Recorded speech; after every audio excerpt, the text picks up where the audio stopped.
আসসালামু আলাইকুম ইয়া রহমাতুল্লাহ। আমি 6 দিনের জন্য আমার বাবা মার সঙ্গে দেখা করতে যাচ্ছি এবং ঈদ পালন করতে যাচ্ছি।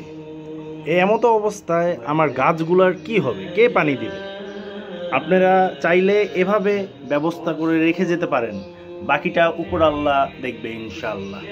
আল্লাহ যদি বৃষ্টি বাদল দেয় তাহলে আর কোনো কথাই নেই, আর যদি আল্লাহ বৃষ্টি বাদল না দেয় এই বোতলগুলা যেটুকু পানি সরবরাহ করতে পারে সেটুকু ইনশাআল্লাহ করবে। দয়া করে প্রসেসটি দেখে রাখেন, আশা করছি সবার কাজে লাগবে ইনশাআল্লাহ। দেখেন এত সুন্দর সুন্দর গাছগুলো, যদি এসে দেখি সেগুলো সবগুলো শুকিয়ে গেছে তা কেমন লাগবে মনটি দেখেন। এই কারণে আমি আল্লাহর প্রতি ভরসা রেখে এই ব্যবস্থা করলাম। আল্লাহ আমার উপর রহম করুক এবং আমার গাছগুলোর উপরেও রহম করুক।